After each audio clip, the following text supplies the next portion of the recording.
Tuhan bersamamu.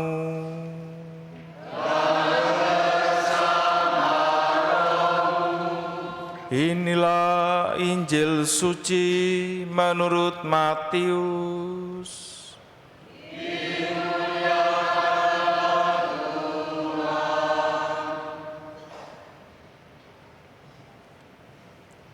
Sekali peristiwa, Yesus bersabda kepada ke-12 murid-Nya, "Janganlah kamu takut terhadap mereka yang memusuhimu, karena tidak ada sesuatu pun yang tertutup yang tidak akan dibuka, dan tidak ada sesuatu pun yang tersembunyi yang tidak akan diketahui. Apa yang aku katakan kepadamu dalam gelap, katakanlah itu dalam terang. Dan apa yang dibisikkan ke telingamu, beritakanlah itu dari atas rumah. Janganlah kamu takut kepada mereka yang dapat membunuh tubuh, tetapi tidak berkuasa membunuh jiwa. Takutlah terutama terhadap Dia yang berkuasa membinasakan baik jiwa maupun tubuh di dalam neraka. Bukankah burung pipit dijual 2 ekor seharga 1 keping uang terkecil? Namun seekor pun tidak akan jatuh ke bumi di luar kehendak Bapamu. Dan kamu, rambut kepalamu pun terhitung semuanya. Karena itu, janganlah kamu takut, sebab kamu lebih berharga daripada banyak burung pipit. Setiap orang yang mengakui aku di depan manusia, aku juga akan mengakuinya di depan Bapa-Ku yang di surga. Tetapi siapa saja yang menyangkal aku di depan manusia, aku juga akan menyangkalnya di depan Bapa-Ku yang di surga."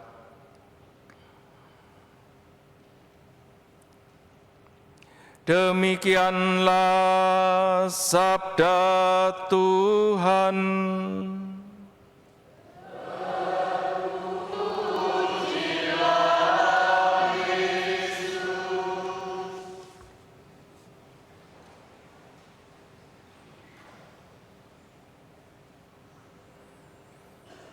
Janganlah kamu takut terhadap mereka yang memusuhimu. Janganlah kamu takut kepada mereka yang dapat membunuh tubuh, tetapi tidak berkuasa membunuh jiwa. Takutlah terutama terhadap Dia yang berkuasa membinasakan baik jiwa maupun tubuh di dalam neraka. Karena itu janganlah kamu takut, sebab kamu lebih berharga daripada banyak burung pipit. Setiap orang yang mengakui aku di depan manusia, aku juga akan mengakuinya di depan Bapa-Ku yang di surga. Saudara-saudari yang terkasih dalam Kristus,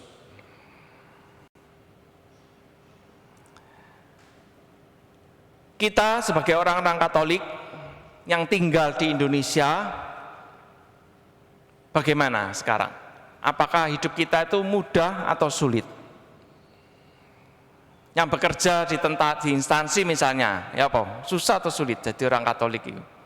Susah atau sulit atau gampang atau mudah? Ya apa? Susah. Yang kerja di instansi-instansi susah.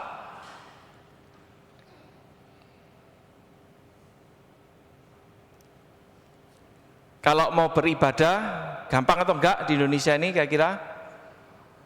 Gampang nomo, ya. Gampang atau sulit? Kita ngalami sudahan gedung yang sebelah sana, membangun saja dipersulit. Belum lagi yang sekarang ini lagi berjuang, menganti, mau beribadah saja dihalang-halangi.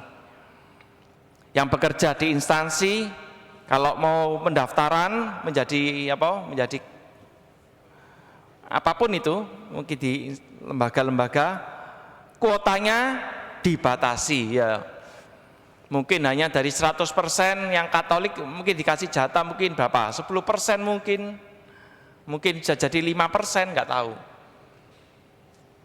Setelah masuk, apakah bisa naik pangkat tertinggi menjadi orang Katolik? Sulit. Semacam ada aturannya. Kalau Katolik batasnya 3 lah, 3 dari atas itu paling maksimal. Orang nomor 4 bisa jadi masih bisa. Orang nomor 3 pun paling mikir-mikir, ya. Kalau jadi orang nomor 1 bisa dihitung, atau bahkan mungkin nggak ada, nggak tahu. Saudara-saudari yang terkasih, memang kenyataannya begitu. Juga bukan hanya di Indonesia sebenarnya, di negara-negara lain pun juga mengalami. Kita dengar baru-baru ini ada uskup yang ditembak di Mozambik karena berani menentang sesuatu yang salah, kemudian dibunuh baru-baru ini. Memang jadi orang-orang Katolik memang tantangannya besar, karena itu Yesus tadi mengatakan, jangan kamu takut terhadap mereka yang memusuhimu. Di tengah banyaknya tantangan yang kita hadapi, bagaimana sikap kita? Masih mau jadi orang Katolik? Masih mau bertahan bagi orang-orang Katolik? Atau mungkin kita sekarang mulai berpikir untuk pindah iman, pindah agama? Termasuk juga kita sebagai orang yang minoritas, kadang-kadang mungkin cari jodoh ya sulit, cari pekerjaan juga sulit. Apakah kita mau mencari yang enak supaya kita mendapatkan banyak kemudahan? Saudara-saudari yang terkasih, justru dengan berbagai tantangan dan kesulitan yang harus kita hadapi sebagai orang Katolik, ini menunjukkan kalau iman Katolik adalah iman yang benar. Mengapa? Karena untuk bertahan sebagai orang Katolik, ternyata kita harus membayar mahal iman Katolik dan rahmat keselamatan yang kelak akan kita terima. Bayarannya apa? Bayaran adalah dengan pengorbanan yang harus kita berikan. Dengan banyak pengorbanan dari banyak hal berharga yang dalam hidup ini yang harusnya bisa kita terima. Tapi karena kita orang Katolik, ternyata kita harus dihalang-halangi itu.